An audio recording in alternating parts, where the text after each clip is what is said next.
Hello anime lovers, স্বাগত তোমাদের anime circus চ্যানেলে। আর আজ আমরা দেখবো জুজুৎসু কাইসেন সিজন 3 এর এপিসোড 2টাকে। তাহলে আর বেশি দেরি না করে শুরু করা যাক আজকের এই দুর্দান্ত এপিসোডটাকে। ভিডিওতে আগানোর আগে একটা স্পন্সর আছে গাইস, তোমাদের একটা অ্যাপ সম্পর্কে বলতে চলেছি যার অফিসিয়াল পার্টনার হলো পিএসজি। এখানে ম্যাচ খেলে আইফোন, ল্যাপটপ, স্মার্ট ওয়াচ আরো অনেক কিছু জেতার সুযোগ রয়েছে, এমনকি ক্যাশ প্রাইজও জেতার সুযোগ রয়েছে। আর এই অ্যাপটিতে অনেক রকমের লাইভ ম্যাচ দেখার সুযোগও আছে এবং এই ম্যাচের স্কোর অনুমান করে তোমরা গেম খেলতে পারবে। যেমন ধরো কোন টিম জিতবে, কোন টিম কত রান করবে, কে সর্বোচ্চ স্কোর করবে।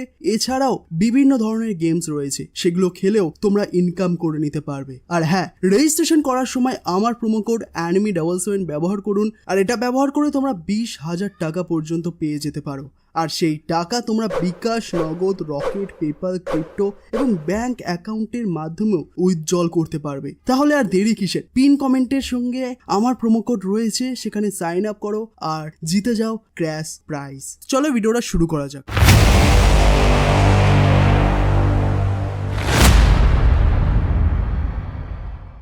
তো গত এপিসোডে আমরা দেখেছি যে ইউটা ইউজির বুকে তলোয়ার ঢুকিয়ে তাকে মেরে ফেলে। অন্যদিকে নাওইয়া জেনিন তার সুপার স্পিড দিয়ে চোজোকে ইচ্ছা মতো পেটাচ্ছিল, আর চোজো তার টেকনিকই বুঝতে পারছিল না। কিন্তু এত মার খাওয়ার পরেও সে আবার উঠে দাঁড়ায়।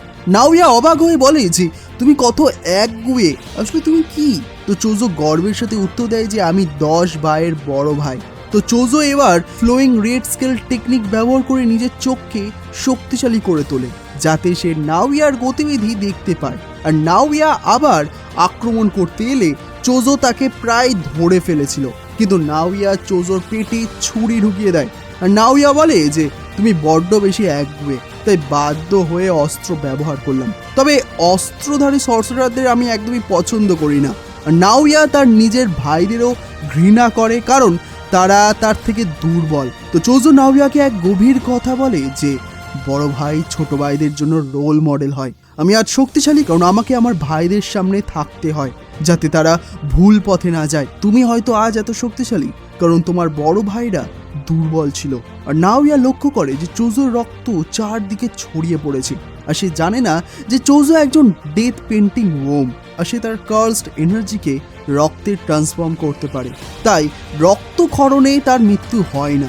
আর চোজোর রক্ত আঠার মতো নাওইয়ার পা মাটিতে আটকে দেয়। নাওইয়াকে মারার জন্য চোজো তার তৈরি করা বিশেষ টেকনিক সুপারনোভা ব্যবহার করে, যা সে 150 বছরের সাধনায় তৈরি করেছে। আর নাওইয়া এই আক্রমণের শিকার হয় এবং চোজো যখন তাকে শেষ করতে যাবে, ঠিক তখনই ইউটা ওকোৎসুই পেছন থেকে এসে এক ঘুষিতে চোজোকে অজ্ঞান করে দেয়। আর ইউটা তার সাথে ইউজির মৃতদেহও নিয়ে এসেছিল।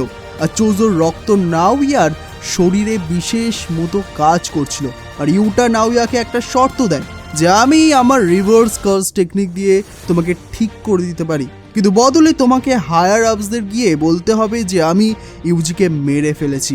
এরপর আমরা ইউজির একটা অতীতের মেমোরি বা ভিশন দেখতে পাই। আর সে যখন ছোট ছিল তখন তার বাবা জিন ইতাদোরিকে দেখে। সেখানে ইউজির দাদু বাসুকে এসে জিনকে সতর্ক করে, আর সে বলে যে তুমি ওই মহিলার থেকে দূরে থাকো, নইলে তুমি মারা পড়বে। আর জিন বাবার কথা কানে না নিয়ে বলে যে বাচ্চার সামনে যেন এসব কথা না বলা হয়। আর তখনই দরজায় কেউ একজন আসে। আর জিন যখন দরজা খোলে আমরা এক রহস্যময় মহিলাকে দেখি, যার মাথায় সেলাইয়ের দাগ ছিল, যেটা আসলে কেনজাকু। আর সে জিনের কাছে এসে হাসি মুখে কথা বলে। আর এই সিন দেখে ইউজি হঠাৎই জেগে ওঠে। আর সে দেখে যে সে একটা ঘরে শুয়ে আছে আর তার সামনেই ইউটা বসে আছে। আর ইউজি অবাক হয়ে জিজ্ঞাসা করে যে সে বেঁচে আছে কিভাবে। তো ইউটা হাসি মুখে বলে যে আমি দুঃখিত যে তোমাকে মারার নাটক করতে হয়েছে। আসলে গোজো সেন্সে আমাকে তোমার দায়িত্ব দিয়ে গিয়েছিল, আর আমি তোমাকে মারার ঠিক সেই মুহূর্তেই রিভার্স কার্স টেকনিক দিয়ে তোমার হার্ট ঠিক করে দিয়েছিলাম। আর ইউটা আসলেই ইউজির শত্রু নেই, বরং তার রক্ষক। সে বলে যে ভাগ্যিস তুমি বেঁচে আছো। সে আরও জানায় যে কয়েক মাস আগের কথা, যখন গোজো সেন্সে তার সাথে দেখা করতে গিয়েছিল এবং বলেছিল যে ইউজির খেয়াল রাখতে। আর ইউটা বলে যে আমি তোমার সাথে লড়াই করা শুধু নাটক করছিলাম, আর গোজো বলেছিল যে যদি কালকে আমার কিছু হয়ে যায় তবে ইউটা তুমি ফার্স্ট আর সেকেন্ড ইয়ারদের খেয়াল রেখো, আর বাকি হাকারি তো নিজেকে সামলে নিতে পারবে। ইউটা তখন গোজোকে বলেছিল যে আপনি গোজো সেন্সে, আপনার আবার কি হবে? আর গোজো বলে যে বিশেষ করে ইউজির খেয়াল রেখো, ও ঠিক তোমারই মতো, ওকেও একবার মৃত্যুদণ্ড দেওয়া হয়েছিল, আর এই কারণে ইউটা ইউজিকে মারার নাটক করেছিল। আর সে বলে যে হায়ার আপসরা বোকা নয়, আমি যাতে তোমাকে সত্যি মারি সেজন্য তাদের সাথে আমি বাইন্ডিং ওয়াও দিয়েছিলাম, তাই আমাকে তোমাকে সত্যি মারতেই হয়েছিল। আর ইউজি জিজ্ঞাসা করে যে তবে আমি বেঁচে আছি কিভাবে? তো ইউটা বলে যে রিভার্স কার্স টেকনিকের কারণে। ইউজির হার্ট বন্ধ হওয়ার মাত্রই সে তাকে সাথে সাথেই সুস্থ করে দিয়েছিল, আর এতে হায়ার আপসদের দেওয়া কথা থাকলো আর ইউজিও মরল না। আর ইউজির জন্য মরে গিয়ে বেঁচে ওঠা কোনো নতুন কথা নয়। আর ইউটা আরও বলে যে সে যেন অন্যকে সুস্থ করতে পারে, তা অনেকে জানে না, আর এক সময় জানাজানি হবেই। আপাতত পৃথিবীর চোখ ইউজি মৃত। আর ইউজি জিজ্ঞাসা করে যে তুমি আমার জন্য এত কিছু কেন করলে? তো ইউটা বলে যে যাদের আমি পরোয়া করি তারা তোমাকে পরোয়া করে, আর আমার কাছেও এক সময় বিপজ্জনক ক্ষমতা ছিল, কিন্তু তোমার ক্ষমতা তোমার নিজের নয় এবং এতে তোমার কোনো দোষও নেই। আর তখনই মেগুমি সেখানে আসে এবং ইউজিকে বলে যে আমরা জুৎসু হাইতে ফিরে যাচ্ছি, আর আমরা তোমাকে লুকিয়ে ভেতরে নিয়ে যেতে পারি। আর ইউজি বলে যে আমি যেতে পারবো না, কারণ শিবুয়া কাণ্ডে আমার কারণে এত মানুষ মারা গেছে। আর মেগুমি বলে যে এতে ইউজির কোনো দোষ ছিল না। আর সে বলে যে তুমি হাল ছাড়তে পারো না, আমরা কোনো হিরো নই, আমরা জুৎসু সর্সারার, আর আমাদের কেউ বুঝতে পারবে না। আমাদের অস্তিত্ব প্রমাণ করার জন্য আমাদের মানুষদেরকে সাহায্য করে যেতেই হবে। আর ইউজি মনে মনে ভাবে যে আমি তোমার সাথে থাকতে পারবো না, কারণ তাতে তোমারও বিপদ হবে। আর মেগুমি এবার বলে যে আমার তোমার সাহায্য চাই। নকল গেতো অর্থাৎ কিনজাকু একটা মরণ খেলা শুরু করেছে যার নাম কালিং গেম, যেখানে সর্সারাররা একে অপরকে মারতে পারে। আর মেগুমির বোন সুমিকেও জোর করে সেই গেমের অংশ করে দেওয়া হয়েছে, তাই আমার তোমার সাহায্য চাই। এরপর কালিং গেমের কিছু নিয়ম বলা হয়, যেমন সব খেলোয়াড়কে 19 দিনের মধ্যে এতে প্রবেশ করতে হবে। কেউ নিয়ম ভাঙলে তার কার্স টেকনিক কেড়ে নেওয়া হবে, যার ফলে খেলোয়াড় মারা যাবে। অংশগ্রহণ করার জন্য তাদের কলোনিতে আসতে হবে, আর কেউ কাউকে মারলে পয়েন্ট পাবে। আরও অনেক নিয়ম আছে যা আমরা সামনে আরও জানতে পারবো। আর ইউজি এবার ইউটাকে বলে যে সুকুনা মেগুমির জন্য কিছু একটা প্ল্যান করেছে, আর শিবুয়াতে আমাকে সুকুনার অনেকগুলো আঙুল খাইয়ে দেওয়া হয়েছিল, যার ফলে সুকুনা আমার শরীরের কন্ট্রোল নিয়ে নিয়েছিল। আর এখন আমার ভেতরে সুকুনার 15টা আঙুল আছে, আর আমি নিশ্চিত সুকুনা আর নিয়ন্ত্রণ নিতে পারবে না। কিন্তু আমি যদি কখনো সুকুনা হয়ে যায় তবে সাথে সাথে আমাকে মেরে ফেলো। তো ইউটা বলে যে ঠিক আছে। ইউজি এবার মেগুমিকে জিজ্ঞাসা করে যে এখন আমাদের কি করতে হবে? তো মেগুমি বলে যে সবার আগে আমাদের জুৎসু হাইতে ফিরে গিয়ে মাস্টার তেনজেনের সাথে দেখা করতে হবে। আর মেগুমি বলে যে আমাদের তেনজেনকে জিজ্ঞাসা করতে হবে যে আমরা কিভাবে গোজোকে আবার মুক্ত করতে পারি, আর কিনজাকু আসলে কি প্ল্যান করছে, কালিং গেমে সে কি করতে চলেছে। আর এই সমস্ত প্রশ্নের উত্তর একমাত্র মাস্টার তেনজেনই দিতে পারেন। আর ইউজি জিজ্ঞাসা করে যে সে মিস ইউকি কি এই ব্যাপারে কিছু জানে? তো মেগুমি জানায় যে এই আইডিয়াটা ইউকিরই, আর সে আগে থেকেই জুৎসু হাইতে লুকিয়ে আছে। তো ইউজি জিজ্ঞাসা করে যে মাস্টার তেনজেনের ব্যারিয়ার আমরা পার করব কিভাবে? ওখানে 1000টা দরজা আছে যা সব সময় ঘোরে, আর তার মধ্যে মাত্র একটা দরজায় টপ অফ স্টার করিডোর পর্যন্ত নিয়ে যায়, যেখানে তেনজেন থাকেন, আর আমরা সঠিক দরজা না বেছে নিলে ওনার সাথে দেখা করতে পারবো না।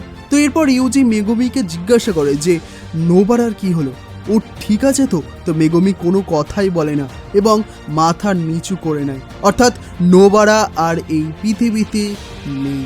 আর এটা শুনে ইউজির খুবই খারাপ লাগে। আর তখনই চোজো সেখানে এসে বলে যে ব্যারিয়ারের ভেতরে ঢোকার রাস্তা সে বলে দিতে পারবে। আর মাহি তো একবার ওখানে থেকেই ডেথ পেন্টিং আর সুকুনার আঙুল চুরি করেছিল, আর তারাও এই রাস্তা ব্যবহার করবে। আর তারা সবাই এবার জুৎসু হাইতে পৌঁছে যায়, আর সেখানে তাদের সাথে মাকিরও দেখা হয়, যাকে এখনো পর্যন্ত অন্যরকম দেখাচ্ছিল। আর শিবুয়া কাণ্ডে জ্যাগো তাকে পুড়িয়ে দিয়েছিল, আর তার হেভেনলি রেস্ট্রিকশনের কারণে শরীর ঠিক হয়ে গেলেও পোড়া দাগগুলো রয়ে গিয়েছে। তো ইউকিও সেখানেই ছিল। আর চোজো সবাইকে জানায় যে স্টার করিডোরের রাস্তায় একটা ভল্ট আছে, যেখানে জুৎসু হাই তাদের কার্স টুল আর গুরুত্বপূর্ণ অবজেক্ট রাখে।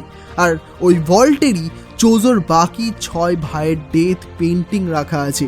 আর চোজো নিজের টেকনিক দিয়ে তাদের লোকেশন বুঝতে পারে আর মাকে জিজ্ঞাসা করে যে সব তো ঠিক আছে, কিন্তু এই লোকটাকে। তো ইউজি বলে যে আপাতত এটা বুঝে নাও যে এইটা হচ্ছে আমার একজন ভাই। আর এটা শুনে চোজো খুবই খুশি হয়ে যায়। চোজো তাদের সঠিক দরজাটা দেখিয়ে দেয় আর তারা স্টার করিডোরে পৌঁছায়। আর চোজো সেখানে থেকে ভল্টে যাওয়ার রাস্তাও দেখতে পায় এবং বলে যে সে শীঘ্রই তার ভাইদের ওখান থেকে মুক্ত করবে। যাওয়ার পথে তারা এক জায়গায় রক্তের দাগ দেখতে পায় আর এটা সেই জায়গা যেখানে তোজি রিকোকে গুলি করেছিল।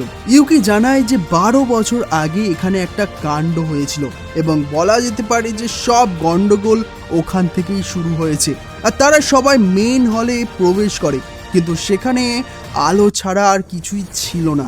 ইউকি বলে যে তেনজেনের ইচ্ছা হলেই একমাত্র তাকে দেখা যায়। আর গোজো সিল হয়ে যাওয়ার পর ইউকি ভেবেছিল যে তেনজেন নিজে থেকেই তাদের সাথে দেখা করবে। আর তারা যখন ফিরে যেতে শুরু করে ঠিক তখনই তেনজেন তাদের আওয়াজ দেয় আর বলে যে কেমন আছো তোমরা সবাই। আর সে একে একে সবাইকে চিনে নেয়। জেনিন বংশের সন্তান মাকি, মিচি জিনের রক্ত ইউটা, ডেথ পেন্টিং চোজো এবং সুকুনার ভেসেল ইউজি। আর এই এপিসোডটা এখানেই শেষ হয়ে যায়। তো বন্ধুরা, এই এপিসোডটা তোমাদের কেমন লাগলো কমেন্ট করে অবশ্যই জানাও। ভালো লাগলে অবশ্যই একটা লাইক করে দেবে এবং পরের এপিসোডটা মিস না করতে চাইলে অবশ্যই আমাদের চ্যানেল অ্যানিমে সাউন্ডসকে সাবস্ক্রাইব করে বেল আইকন অবশ্যই ক্লিক করে রাখো। বাকি আমরা দেখা করবো খুব তাড়াতাড়ি আরও একটা নতুন এপিসোড নিয়ে। ধন্যবাদ।